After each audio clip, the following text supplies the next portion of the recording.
All right, that was fun. That was a little bit of slide guitar. All right, so what we're going to be looking at today, it looks like, is Introduction to Probability. All right, so to begin with, I'll kind of give a few definitions on this. So what we're going to be looking at is the idea to start with is what I mean by a random experiment. So random experiments are things that where the outcomes are considered to be equally likely.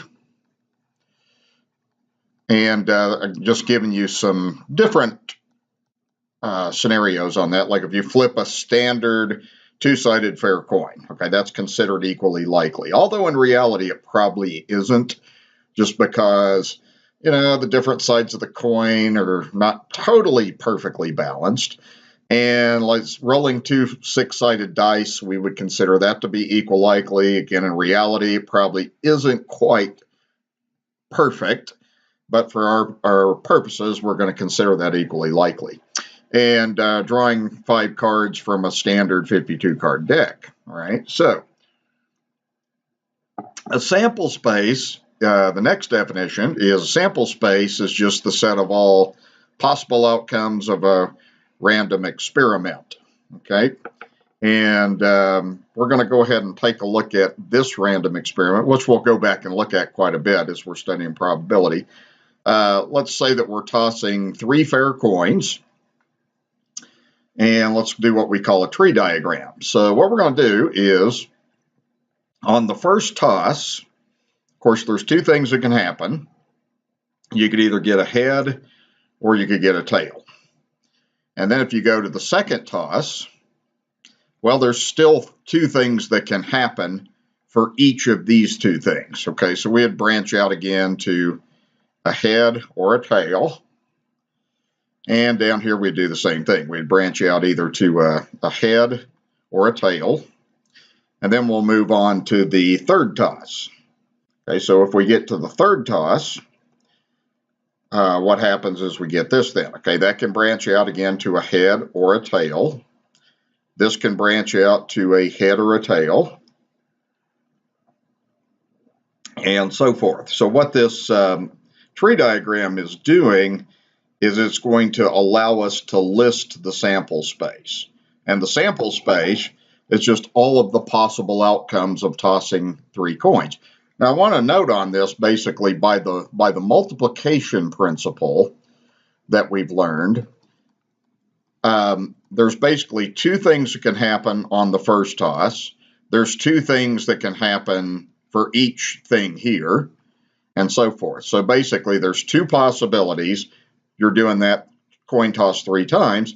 So there's 8 ways, 8 possible outcomes of this, okay? So what we're going to do with this tree diagram is it's a way to visually allow us to list the sample space. So we're going to list the sample space as a set, and we just read from left to right. So the first outcome would be head, head, head. So you can get all heads. Okay, that's one possible outcome. Then you could have head, head, tail. And then head, tail, head. Okay, then head, tail, tail. And then that would take you through these first 4 outcomes right there. And then we move on here. Tail, head, head would be the next possibility. Then we'd have tail, head, tail. Then we'd have tail, tail, head. And then we'd have tail, tail, tail. All right, so if you look at that, that is, and count that out, that's 1, 2, 3, 4, 5, 6, 7, 8 possibilities. Okay, so that's the sample space. That, and if I ask for a sample space, what you're looking for is just all of the possible outcomes. All right.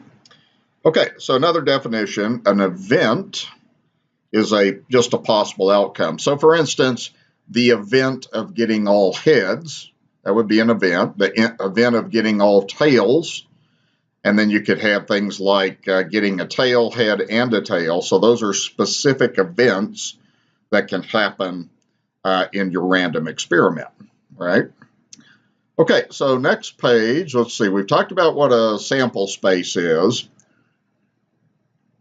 So you can read over this definition of a sample space. So just kind of think of the sample space as all of the possible outcomes, and then think of an event as a specific outcome within that set. It's a subset of the sample space, all right?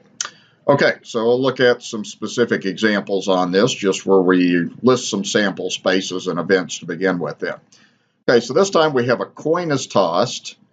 So we got that first, then we're going to do a 4-sided die, and the numbers are 1 to 4 on the die.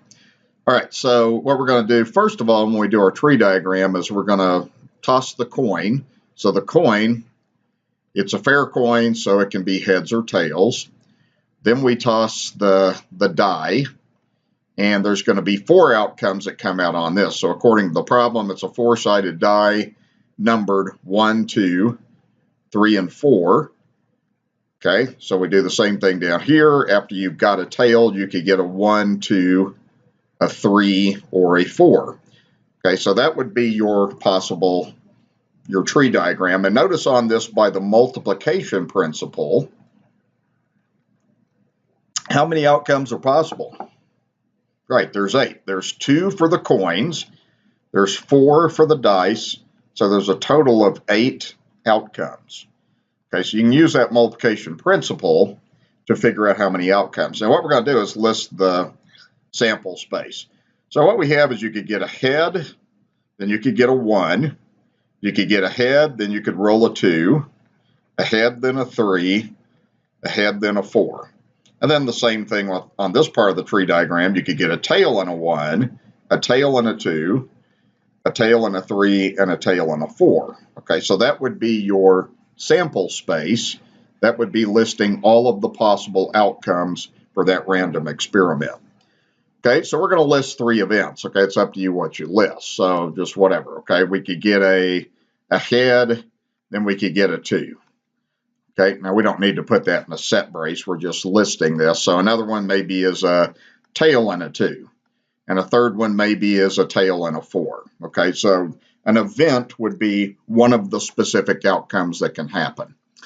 All right, so let's see. I'm going to let you do this problem and see if you can put this together. So what I'll have you do is pause this video, and then when you're ready to resume it and check and see if you did this right, just press resume.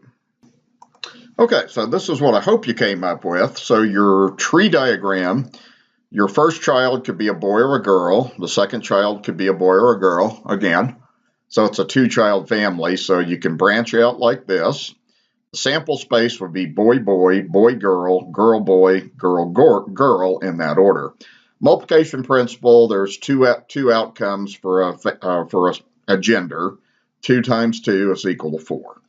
Okay, the next one, I wasn't sure if you were clear on what I meant by this, but this means what is the number of girls in the family? So you could have no girls, which would be this one. You could have one girl, which would be this, or you could have two girls, which would be the girl-girl family. So if we're interested in the number of girls, that sample space would be either no girls, one girl, or two girls in the family. Okay, all right, now at the bottom of the page on here, I went ahead and listed out the sample space for rolling two dice. Now notice on this that by the multiplication principle, this will tell you how many outcomes there are. When you roll a dice, there's 6 outcomes if it's a 6-sided dice.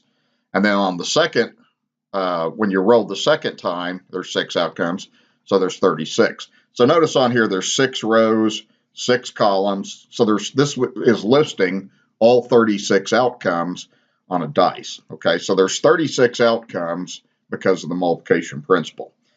How many ways can you roll a double? Well, a double just means that both dice are the same.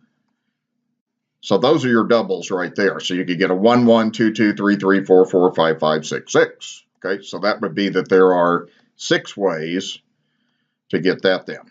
All right.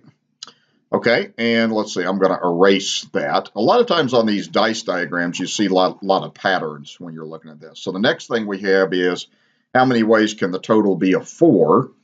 So let's see, if you're adding things up to get a 4, you could have a 1 and a 3. You could have a 2 and a 2.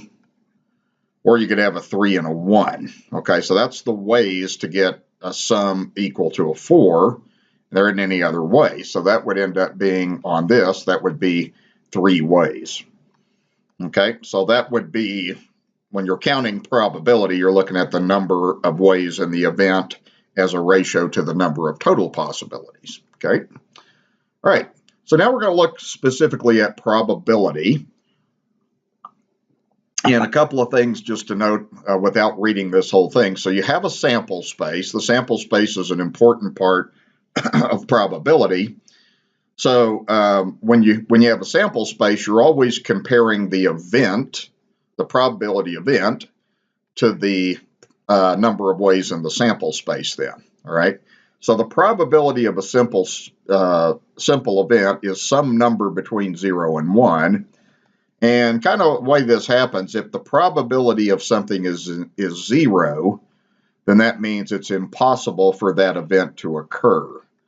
Okay, if the probability is 1, then it means that it's certain that that event will occur. All right. Okay, and then one thing will happen if you do the sum of all the individual probabilities of the individual events, they will always add up to 1. Okay, so what we're going to do is kind of look at some probability things. So the way you do a probability is you look at the number of possible elements of the event you're considering over all of the possible outcomes. So that would be your sample space there. Okay, so we're going to look at this example to kind of explain some of these, some of the terminology I went over. So this is the sample space of 3 fair coins. There's 8 possibilities because when you toss 3 coins, one after another, 2 times 2 times 2, there's 8 possible ways. So these are the 8 possibilities. That's your sample space right there. So if we were going to find the probability of all tails, usually you'll see me using P for probability. Then we go ahead and what we do is we formulate this ratio. Okay, what goes in the bottom is there's 8 possible things that can happen. And then getting all tails, there's only one possibility in this sample space where you get all tails. So that would be a 1/8 probability. Okay. Okay, next question is, what is the probability of getting 2 tails? Okay, now it doesn't really matter what order they're in. It's just let's highlight the events where we have 2 tails. So there's one there. There's one there. There's one there, and we're not saying at least 2 tails, so we're not going to consider that one. So we're looking at getting exactly 2 tails. Okay, so there's 3 ways that will happen. So then that would be a 3/8 probability. Okay. All right, you with me? All right. Okay, what's the probability of getting at least one head? Okay, so that would mean that you got to have at least one head. So that would count. That would count. You just look at the ones that have a head in it. So that would be everything except this one. So that would be a 7/8 probability. So we just, again, we notate it like this. We say probability at least one head. And that probability would be 7 out of 8. So that's highly likely to happen. If you toss 3 coins, it's highly likely that at least one head will come up. Okay? Versus all tails is not very likely. It's highly unlikely that you're going to get all tails. All right? Okay, and then let's see. The next one says, what's the probability of getting 4 tails? Well, what do you think on that? Yeah, that's impossible. Okay, so there's only 3 coins. So that would be 0 out of 8. So that would be 0. So that's an example of something that is impossible whenever you have 0 as your probability. Okay, and then this last one, what this one is saying is, what is the probability of getting either a head or a tail on each toss? All right, so you're going to either get a head or you're going to get a tail. So either a head or tail pops up. Well, that would be everything. Okay, that's a head or tail. Remember, it's just one or the other. So that would be 8 out of 8, which would be equal to 1. So that would be absolutely certain. So if you toss 3 coins, you're absolutely guaranteed to either get a head or a tail on each toss, right? That's the idea. Okay. All right. So that would be the idea on that then. The other thing on this would be, I want to just kind of show you on this, in this example. So if you did the probability of each specific event is 1/8. So if you added up the probability of getting that, the probability of getting that, and I'm talking about in a certain order like that, if you just added up these 8 individual probabilities, what you would end up getting is you would end up getting 8 out of 8. So you would end up getting 1. Okay, that's what I'm talking about by that. All right, so if you were to add up all of the individual events, then you would get a probability of 1 if you added them up. Okay. All right, so let's see. Next thing on this next page, we want to talk a little bit about, this says, if an event is certain to happen, then what did we say the probability is? Yeah, we said that's 1, or in terms of percentage, 100% means you're absolute certain. Okay, if the event is impossible, then what's the probability? Okay, that's 0 or 0%. So you want to understand that probabilities range from 0 to 1. They're fractional values between 0 and 1.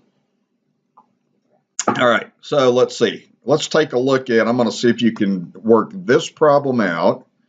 And I'm giving you this dice diagram so you can kind of look at this. So go ahead and please pause and give yourself a chance to work these out and see if you're on track of what I'm trying to teach you here. Okay, resume when you're ready.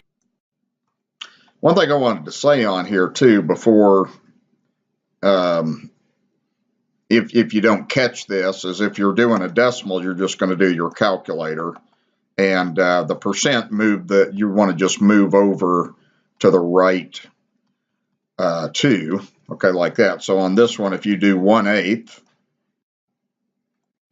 that's 0.125. Just write whatever decimals come out on your calculator. Then the percent would be 12.5%. So there's 3 different ways to write a probability. So I wanted to mention that. Okay. Okay, so I'll give you a minute to check your answers. I am going to go through each one of these. I'll kind of go one by one through these and show you. And I did, the decimal calculations I've displayed on my calculator for each of these probabilities. So first of all, one thing that's helpful as a student, you want to have a good way to identify things. I use a highlighter a lot. When you're doing homework and stuff on this, it's not a bad idea to just, print out. You can go to Google, six-sided dice, roll 2 dice sample space and get pictures of this diagram. That's where I got this. And you could just kind of make yourself a worksheet to kind of highlight things as you go if that's helpful to you. So doubles would be straight down this diagonal. You'll kind of find these when you start looking at these events, they will have lots of patterns to them. So your doubles, there's a, what, did I have 1/8 on this? How in the world did I get 1/8? Wow, okay. Come on, teacher, okay. So the probability of getting doubles, there is 8 possibilities. Not 8 possibilities, that's what I just said. There's 6 possibilities. Okay, sorry about that. I do stupid things like that sometimes. So anyway, that would reduce to 1/6. So that decimal on that would be 0.1. And notice 1/6 is this, repeating sixes. So I just usually round this to like maybe 3 decimals. And before I change it to percentage, there'll be 0.16, and then the 6 will go up to a 7. So I'll have 167. And then you move the decimal to the right too to get a 16.7%. So if you were to roll 2 dice over and over again, on the average, about 16.7% of the time, you would get doubles. Okay? All right. So that's how we figure that one out. All right. Now I got it right. All right. Hopefully I didn't make any other mistakes when I was doing this. Okay. The next thing is the probability of 2 even numbers. All right. So that would be like if you kind of look at this. First of all, I would kind of go like this. Well, you can forget this because that's got a 1. That's an odd number. You can forget this because that's got an odd number 3. Forget that. Okay, so your events aren't going to happen there. They're going to happen in here. Okay, so we're going to get 2 even numbers. So you could have 2, 2, 2, 4, 2, 6. And then over here, you could have 4, 2, 4, 4, 4, 6. Over here, it could be 6, 2, 6, 4, 6, 6. So it looks like on that, there's 9 possibilities. And then I reduce that fraction by 9. So 9 divided by 9 is 1. 36 divided by 9 is 4. Now, while I'm at it, I know I've shown you guys this before, but, I really like students to be able to reduce without having to rely on a calculator. But if you did 9 divided by 36, that would automatically give you that decimal. But you can go like this. You can go math, fraction. That's the first thing that pops up. Just press enter again, and that reduces that to a 4th for you, like that then. So that's a nice thing to know how to do. I wouldn't get too reliant on that because you really need to develop your fraction skill, seriously. Okay, so that's a 4th, 0.25, therefore it's a 25% possibility. So about 25% of the time, you're going to get 2 even numbers. Okay, let's move on from here. Let me explain the next scenario we looked at. So now the probability is getting at least 1 3. So we just got to find when we get a 3. Okay, that's a 3. That would actually just be this row right here. None of the other places have at least 1 3 in it. So that's 6 out of 36. You can divide by 6 to get 1/6. So that's the same answer basically as number 1. Okay, so that's how I figured that one out. Okay, the next one is a sum of 5. So just kind of look and identify the sums of 5. So you could have a 1 and 4, a 2 and 3, a 3 and 2, or a 4 and 1. So that's that diagonal there. That's a 4 out of 36 probability. Divide by 4 to get a 9th. You can see on the calculator, when I divided 1/9, I got just a string of 1s. So if I round that to 3, it's 0.11. Move the decimal to the right 2 to get 11.1%. Okay. And the next one is sum of 2. Well, there's only one way to get that. That would be if you roll a 1 and a 1. So there's one event, 1 out of 36 gives this. Again, if you round that to 3 decimals, that'll be 0.028, so a 2.8% probability. And then the last one's impossible. There's no way you can get a 13. The biggest sum you can get is a 12, okay? All right, so hopefully you got the hang of that okay. It's just a matter of understanding the event, what it's asking for, and being able to count those things out. Okay, so I'm going to move on. Anytime you need to pause the video, you have the power, okay? You don't have the power if you're taking my class to pause me for long periods of time, all right? But you do on this. Okay, so we go to the next page. What we'll do here is we want to go ahead and crunch out the steps for finding a probability. So this is just what we've been doing. This is just a summary. So whenever you're finding a probability, figure out the sample space, assign acceptable probabilities to the simple events, and then look at the probability of the events E. Okay, it's easier to show examples than it is to explain to me what that's saying. Examples should explain this well to you, hopefully. Okay. All right, so let's see. So what we're going to do with this says, without using your calculator, determine which event, E or F, is more likely to occur. So you just got to think about which number is the higher probability. Okay, well, let me show you the way I look at this. Well, first of all, this one is a bigger number. I'll show you two ways to do this, because this denominator is bigger and that numerator is bigger. So it's a more near ratio. Another way to do this is like this. This is also worth knowing. If you just write 9/10ths and 10/11ths, you can cross multiply, but you have to do it in this order. You have to do that first. So 9 times 11. Then you go this way and do that second, and then put that over here. You do 10 times 10. So that would be 99, and that's less than 100. So that would be the smaller probability. Okay, that's the smaller one like that. Okay, I said without using a calculator. I'd like you to be able to have good enough fraction sense to figure this out.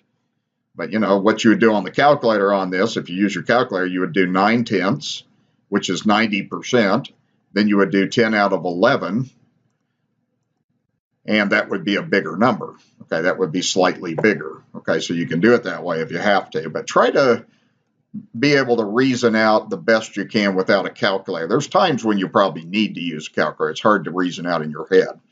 Okay, the next one, you can do the same thing. Well, a half is 50%. Well, 4 is less than half of 9. So that's the bigger number right there. So the more likely on the first one was the probability of F. The more likely on this one is the probability of E. And again, what you could do on this is you could cross multiply like this. You could just say 1/2, 4/9, and be sure you do this in the right order. 1 times 9 is 9. 2 times 4 is 8. So we have 9 and 8. The bigger one is that one. So that's the bigger probability. Okay. You did it on, just dropped my slide from my guitar. So if you go 1 divided by 2, of course, that's 50%. And if you go 4 over 9, notice that's going to be smaller than 50%. Okay. And then the last one, what I would like a student to know on this basically is when you have one decimal, you can write that out of 10. So that's 4/10ths. You could reduce this fraction in your head by dividing by 2. 4 divided by 2 is 2. 10 divided by 2 is 5. So that's 2/5 and 2/3. Okay. I would hope that a student knows that 2/3 is repeating sixes. I think there's certain decimals that you want to know, so that's more likely than that is. So we would have that. Okay, so you could also do that 2/3 if you didn't know that on the calculator like that then. All right, so again, what you could do on this one is just cross multiply. 4 times 5 is 20. 2 times 5 is, whoa, did I do that? No, what am I doing? What am I doing? I'm comparing this to 2/3. All right, so I need to do this. So I've got 2/5 compared to 2/3. Cross multiply. 2 times 3 is 6. 2 times 5 is 10. The bigger probability is the 2/3. All right, so that's how that would work out. Okay, so let me do the next one here. And we're going to look at, well, now we have a spinner and it's got odd numbers on this. So we're going to look at the sample space. The sample space would just be listing out all the possibilities. So the possibilities is you could get a 1, 3, 5, 7, 9, 11, 13, 15. I'm making an assumption on this. You know what assumption I'm making? I'm making the assumption that it's never going to just land on a line. So we'll just kind of pretend like that is not a possibility, all right? Okay, so the number of things in the sample space, of course, there's 8 things that can happen. So now we're going to find the individual probabilities. Okay, so a number divisible by 5. Okay, well, 5 is divisible by 5. 15 is divisible by 5. So there's 2 possibilities in this then. So we would say this is 2 out of 8. There's 8 outcomes on that. That fraction you can divide by 2. So you would get a 1/4 probability, meaning 25% of the time you're going to get a number divisible by 5. Okay, on that then. All right. Okay, the next thing is a prime number. Well, you got to know what prime numbers are. And that's an important thing to know. Prime numbers start with 2. The definition of a prime number is it's a number divisible by itself and 1, but nothing else. So it's got 2 factors. This number is only divisible by 2 and 1. 2 divided by 2 is a whole number. 2 divided by 1 is a whole number. So it's prime. 1 is not prime because it's divisible by 1 and itself, but itself is 1, if that makes any sense. Okay? And then the next one's 3. 3 is prime. 4 is not prime because it's divisible by 4, 1, and 2. And then you go 5, 7, 11, 13, 17, 19, 23, and so forth like that. So it's good to know what prime numbers are. So I'm going to highlight the prime numbers on here. So the prime numbers would be 3, 5, 7, 11, and 13. Okay, so it looks like you have 5 prime numbers on there. So that would be a 5/8 probability. That fraction is already reduced. Okay, all right. The next one is probability of either 7 or 15. So that would be like this. You get a 7 or you get a 15, one or the other. So what you do on this then is that would be 2 out of 8. Okay, you're either getting one of those 2 outcomes. Again, you could divide that fraction by 2 to get a 1 out of 4 probability. 25% of the time that happens. Okay. Okay, the next one is an even number. Of course, you want to make sure that you know that. Okay, your odd numbers, of course, are 1, 3, 5, 7, and so forth. Your even numbers are 2, 4, 6, 8, and so forth like that. So the even numbers on here would be none. There aren't any even numbers. So what's the probability? 0. Okay, that's impossible. Okay, it's a 0 out of 8. So it's a 0 probability. So that means that is impossible. Okay. And the next one, what's the probability of getting an odd number? Yeah, that's 100%. Everything's odd here, so it's 8 out of 8. So that's 1. So that is certain to happen, like we talked about. Okay? All right. So I'll let you move to the next page, and I'll let you crunch out the next group of problems if you would, and see if you're on the right track with this. Okay, so I would go ahead and pause. Please do these and check. You'll learn better that way. Okay, so go ahead and check your answers. I'll explain these as we go. So the probability of yellow, there are 2 yellow out of 8, so it's 2 8s. That reduces down to 1/4. Probability of a multiple of 3. Now the multiples of 3 just means count by 3s, 3, 6, 9, so forth like that. So there's the 3 there, there's the 6 there, there's 2 multiples of 3. 2 8s again is 1/4. Okay, blue or purple. There's 1, 2, 3 blue. There's 2 purple. So you're really just kind of going 3 plus 2. So it's 5 8s. So you're going to get one of the 2. Okay, the next one is 7 or an even number. So the even numbers on here are 2, 4, 6, and 8, but then you add on the 7, so you have 5 outcomes. So that's a 5 8s probability. Probability of green, I don't see any green there, so that would be 0. That's impossible. Now this one is kind of like an intersection, so it's not possible to get something that's 7 and yellow because the 7 is red. Okay, so you can't get both at the same time. You can think of that as 7 and yellow both at the same time is impossible, so that's a 0 probability then. All right, okay, so hopefully we got those okay, and you're starting to put this together good. All right, so another thing I want to talk about is the equally likely assumption. We've talked about that. This is a good illustration to show that in this particular spinner, everything's equally likely because the area of these 4 colors is the same, versus this one, they're not equally likely. Let me just ask this question. Which is the most likely on this? Yeah, blue's the most likely. What's the second most likely? Red. And then the yellowish and the greenish are both the same probability. Okay, so that's kind of what we mean by equally likely. All right, and let's see. We've talked about probabilities, so this is kind of wrapping this up. The probability of E that we represent the way I've been showing you is the number of elements in the event over the number of elements in the sample space. Okay, and that's under the equally likely assumption. All right, so let's see. Moving on to kind of begin to get this thing wrapped up here. Let me talk a little bit about the difference between an experimental probability and a theoretical probability and what those two things mean then.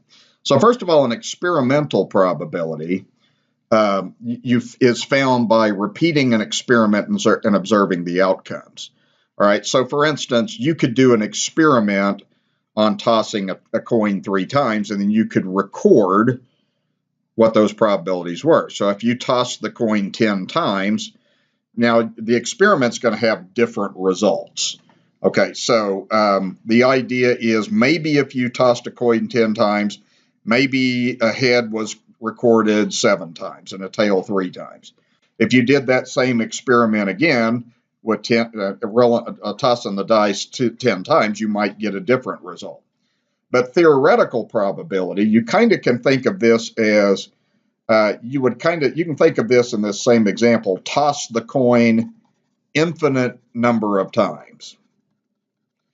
So what happens is, theoretically, if you did this experiment infinite times, then you should end up getting the probability of heads a half and the probability of tails a half. Okay, like that. If you tossed a coin 100 times, you're not necessarily going to get 50 heads and 50 tails, but you'll get close to it.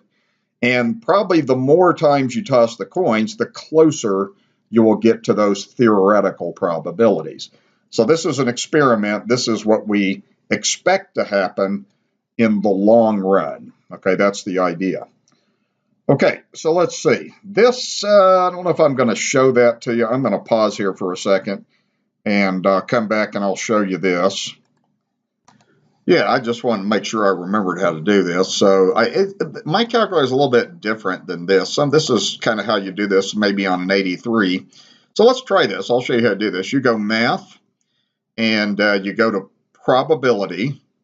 This will simulate rolling a dice 5 times. Okay, so then you go down to option 5, like this. Okay, so you're doing a random integer. So this is just, you start, the possibilities are 1 through 6. So the lowercase, that's where the integer begins, that's where it ends. And then n would be the 5 times you're going to roll the dice. Then you go down to paste, and then that'll do that, and then you press enter. So this would say, in this experiment, you got a 5, then a 1, then a 3, then a 6, and a 2. Okay, I'll do that one more time with a bigger number. So again, I'll go probability, option 5. We got a 6-sided dice, 1 to 6. So let's do the experiment like 50 times.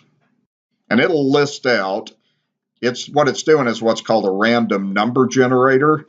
And what it'll do is simulate the rolling of this dice. So 5, 6, 2, 3, 1, 6, 1, 1, 1, 1, so forth and so forth and so forth. Okay, it's given all, it's actually doing an experiment. So mathematicians can use computers to simulate probabilities with random number generators. Okay, let's see. I think we'll be kind of getting a little bit into cards when we're talking about probabilities. So if you're not a card player, there's a couple of things that you want to know about cards. I maybe have you write down a few of the key things. So not everybody's a card player. So we have 52 cards. And then the suits are these. These are called the suits. Okay, so we have the clubs. There are 13 clubs. There are spades. There's 13 of those. There's 13 of each suit. There's for diamonds, there's 13. For hearts, there's 13. All right. And then red cards, there's 26 red cards. Half of the 52 are red. Black, there is 26 also. The other thing that's probably worth writing down is the face cards. Face cards are anything that's got a face on it. So there are 3, 6, 9, 12. These right here are your face cards, so there's 12 like that. Okay? So we're going to, on the next page, we're going to do some basic probabilities with this, and I'm going to display this. And if you're not a card player, you're probably going to have to refer to this a little bit as you're learning these probabilities. So I'm going to move on to the next page, and I'll display this as we crunch out these different probabilities then. Okay, so I think you want to at least know these things and how these and get to know the cards and how they go then. So what we're going to do is we're going to take a deck of cards. We're going to find these individual probabilities. First thing we're going to do is probability of a club. Okay, well, there's 52 cards in a deck. The clubs, there's 13 of those. Those are the ones that have a club on it. So it's 13 out of 52. You can reduce that fraction by 13. Okay, and you would end up getting, if you did that, you would get 1/4. So 1/4 of the time, you're going to draw a club, 25% of the time. Okay, the next thing is a black diamond. Okay, that's kind of a weird question. Well, here's the diamonds. None of them are black. Okay, so it's impossible to reach into a deck of cards and get a diamond that's black. If you do, then the deck of cards somebody gave you is messed up, or maybe you've been smoking something. I don't know. Okay, all right. All right, so the next one is the probability of red. Okay, the red cards are these right here. There's 26 red cards. Okay, so that would be a 26 out of 52 probability. And again, reduce your fraction. I want all these fractions reduced. Actually, this is a half, because you can divide both of those numbers by 26, so you get a 1/2 probability, meaning 50% of the time, you're going to get a red card. Okay, face cards. Okay, these are the face cards. There's 12 face cards. There's 3, 6, 9, 12. So that would be a 12 out of 52 probability. Both of these numbers divide by 4. Now remember, you can reduce fractions in more than one step. You could divide by 2 and then divide by 2 again if you wanted to. You might not be as skilled as the master teacher is with numbers. That's because that's what I do every day of my life. 12 divided by 4 is 3. 52 divided by 4 is 13. Okay, so we got that. Okay, a 2 or a queen. Now this is where it's kind of helpful to highlight stuff. So a 2 would be, there are 4 2s in a deck, and for a queen, there are 4 queens in a deck. So if you're going to get a 2 or a queen, then you're going to just add those individual things up. So there's a total of 8. I highlighted 8 cards there. So basically that's 8 out of 52. Okay, then again, I can divide by 4 over 4. Okay, so that would work out to be 2 over 13 probability there. Okay, right. Have a strategy for looking at things. Not a bad idea to go to Google, get you some pictures of these cards and make you a few worksheets where you can kind of use this for scratch when you're doing your homework. Okay, the next one looks like the same idea. So there are 4 2s and there's 4 5s. Okay, so there's a total of 8 cards that I've highlighted. So this would be the same answer. It's 8 out of 52, which reduces to 2 out of 13. Okay, same idea. Okay, next one is a ace of spades. Okay, well, a ace is this. The only card that is an ace of spades is that one. So it's kind of like it's a spade and it's a ace at the same time. So that would be a 1 out of 52 probability. Okay. Probability of a joker. Well, the jokers, cards usually come with a joker. I'm not putting the joker in the deck of cards. So since there's not a joker to be found, that would be a 0 possibility then. Okay. All right. Now, what I'm going to begin to look at next here to finish this up then is this says you have a 5-card hand. You must think about the multiplication principle. So you're going to look at a 5-card hand of all red cards. Okay, so I'm going to look at that in just a second here. Okay, so I'm going to go ahead and move this down here because we'll need to kind of refer to this probably when we're doing these problems. Now, what we're doing now is we're going to do 5-card poker hands. And you got to kind of start thinking about the multiplication principle, and we have to start thinking about combinations here. So remember, if you're dealt a 5-card hand, okay, there's all kinds of possibilities. You could get, I'm just going to highlight, say randomly you got, these were the 5 cards you got in a poker hand. It wouldn't matter what order those cards were given to you. They would still represent the same thing. So since order doesn't matter, remember we learned 2 things. Remember, order does not matter on a combination. All right, so we're dealing with a combination on these problems here. And remember, the combination, we had a formula for that we usually wrote like this, okay? Usually we say like n things taking k at a time. That combination formula goes like this. So it's n factorial over k factorial times n minus k factorial. So we're going to have to apply combinations once we get more than one card, and we're going to have to apply those formulas in. So this first problem, what this is saying is you have a 5-card hand that's all red cards. All right, so when you put this probability together, it's a ratio. Now the bottom is going to be you're taking a combination. You're selecting 5 cards out of 52. That number right there gives you all the possibilities in your 5-card hand right there. That's a pretty big number, okay? I want to remind you kind of how you can do this on your calculator. So the way you could put this in your calculator is you go 52, then you go math, PROB, probability, go down to option 3, which is a probability, and do that. Okay, so that actually is a humongous number. Okay, that is, let's see, what is that? 2,598,960. So that's how many poker hands there are. Okay, now some of those hands, of course, would just be cards. They wouldn't be like something special, like a pair or a full house or something like that. Okay. All right, now the numerator is all of the red cards. You got nothing but red cards. Nothing but red cards. So here's what you do in this case. All right, what you have to think about is how many red cards are in a deck. There's 26 red cards.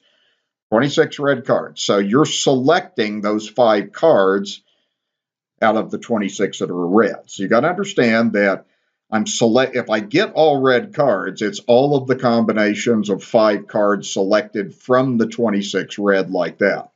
So what I do then is I take my calculator, do the same thing, 26, math, probability, option 3, do 5 things taken at a time like that. All right. So that would end up being 65,780.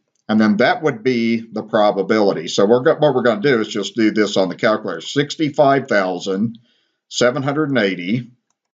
Then we'll divide by the big number, 2598. And then 960.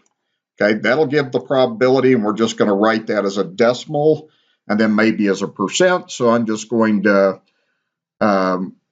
have you round that to 0.025. Okay, so this probability is approximately 0.025, or that's about 2.5%. So about 2.5% of the time, you're going to get a poker hand, 5 cards that are all red. Okay, that's the idea. So you got to use combinations when you're doing this then, all right?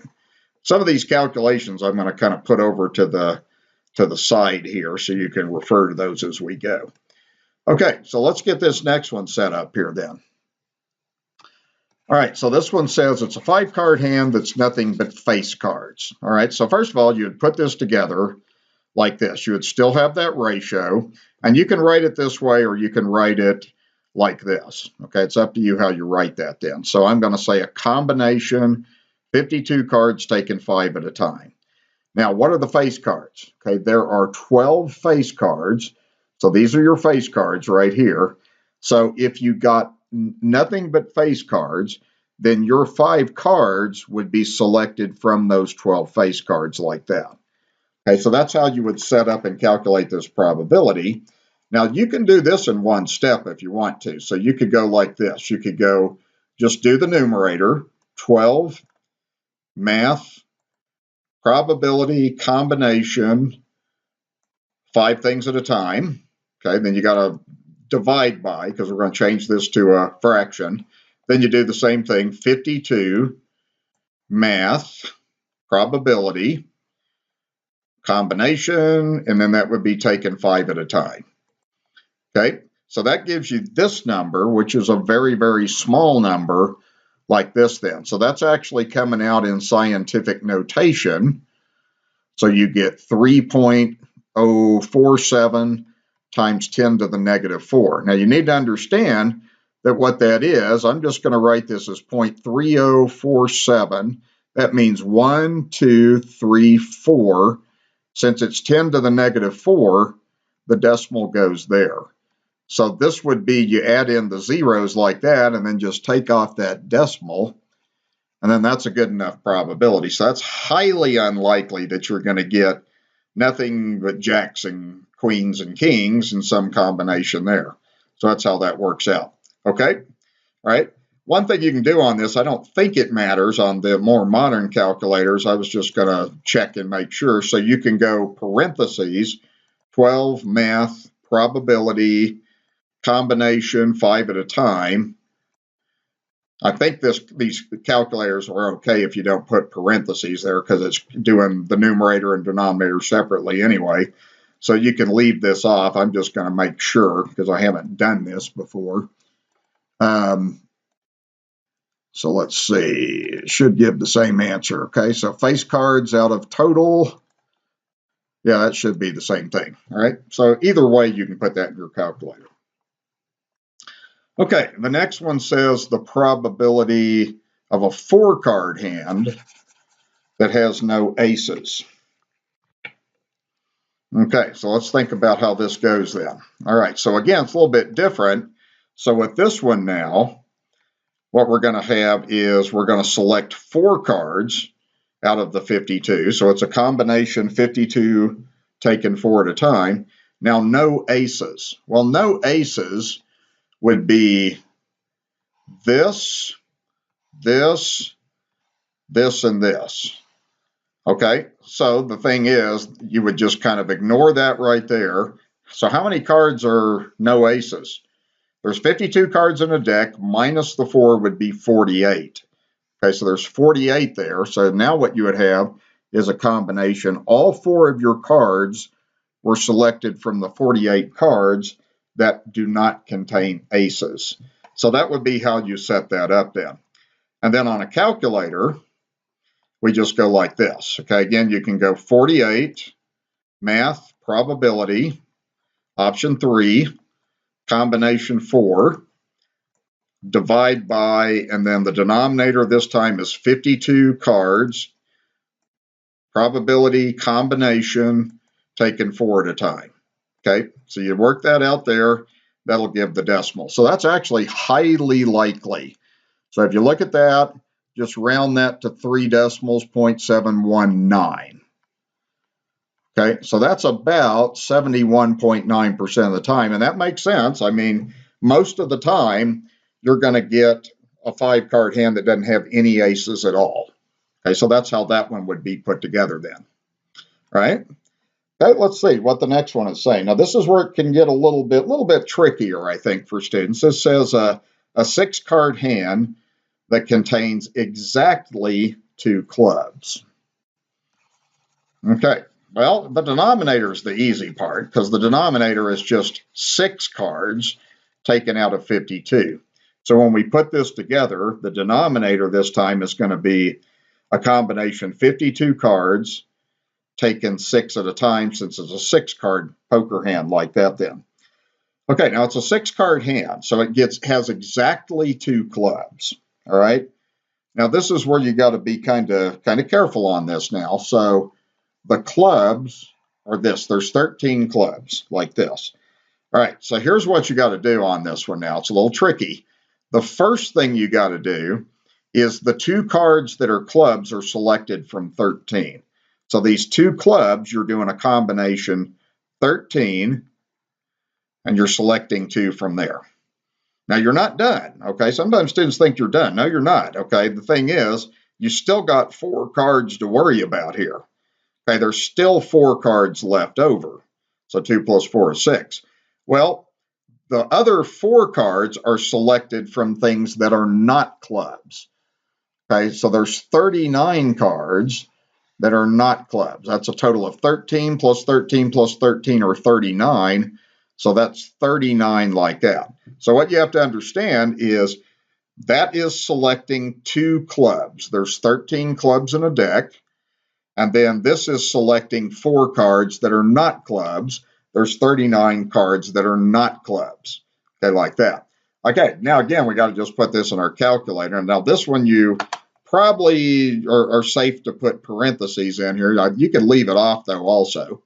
I'm going to move that over there though. Okay, and let's see. I would put this in like this. Just to be safe, I would go like this. I would go and put the numerator in parentheses and go 13 combination 2 at a time times, and then do a combination 39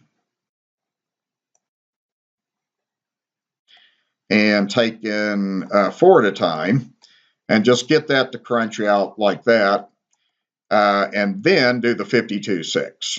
Okay, you could probably leave the parentheses off just to be safe. I'm going to put that in. Okay, all right, so I think I've got everything in. That's what we're calculating out, and I'll put that in, and that's about a 0.315 if you round to 3 decimals, so we'll say about 0.315, or that's about a 31.5% chance. So 31.5% of the time, you're going to get exactly 2 clubs. All right. Okay, next problem. Okay, let's start this one. Now we're going to go to a 7-card hand. All right, so let's see. What we do with this is this says you're going to get exactly 1 king, but exactly 2 jacks. Okay, so exactly 1 king. Let's first of all get this put together. First of all, now we're doing a 7-card hand. So that's going to be a combination, 52 things taken 7 at a time. So that's the grand total of everything that's possible. So now we're going to get exactly 1 king. Okay, well, there are only 4 kings in a deck. So that means that you're going to select from the 4 kings, you're going to get 1 card. Okay, 1 king. So that's a combination of 4 things taken 1 at a time. Okay, right? Exactly 2 jacks. There's my king. So exactly 2 jacks is going to be this. So it's the same idea. So now we're going to do a combination. There's 4 jacks, but I'm picking 2. Okay, like that. All right, now I'm not done. Okay, I've only chosen 3 cards. So I've got 3 cards. That means in a 7-card hand, 4 are left. Okay, so now we're going to have a combination where we're selecting the 4 cards left. Well, that would be the rest of the cards. So that would basically be this. It would be all these cards here and these cards here. Okay, so if you think about that, that would be 52 cards in a deck minus the 4 kings and 4 jacks. That would be 44 left over then. Okay, so that would be 44 there. So that's what your possibility is. Now, a lot of times I like to write this like this. I like to write it as 4-1, 4-2. I like to use this notation a lot when I'm doing my combinations. I don't care which way you write it. I just find it a little faster to write it that way. Okay, then we're going to go directly to the calculator and we'll crunch this out. And I'll do the same thing. We're going to do a combination 4, taken one at a time. And then times the next one is a combination of 4 cards, taken 2 at a time. So that's your 2 jacks, times, and then you've got 44 cards, taken in a combination with the 4 leftover cards like that. Okay, so I think I've got everything in there correct. Okay, and then I'm going to divide by the total, which is 52 cards in combination, 7 at a time like that. It takes a while to put all this stuff in your calculator. All right, so let me make sure I got that right. 4-1, 4-2, 44, 4, 52, 7. Okay, so I do that, and then this would be this probability. So that's a fairly low probability. Okay, so that would be about 0.024 or 2.4% of the time you're going to get that. Okay, all right, these problems are great. I love doing these problems. They're fun. Okay, let's see. I wanted to kind of leave a record of some of these things on here, so I'm kind of leaving all these things here. So let's see, the one I just did, I want to put that one over here. Okay, so we got that, got our card thing written out here. Okay, so we got one more problem to take a look at here. So this example 7 says a keypad at the entrance of a building has 10 buttons labeled 0 through 9. What is the probability of a person getting the 4-digit entry correct then? All right, so the idea with this one is, first of all, you got to think about if order matters or not. So what you have is, I know like on my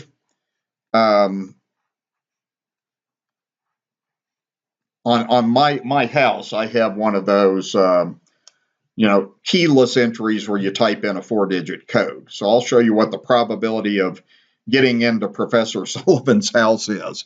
Okay, so the idea, first of all, is the probability of really of guessing the code right is what we're looking at.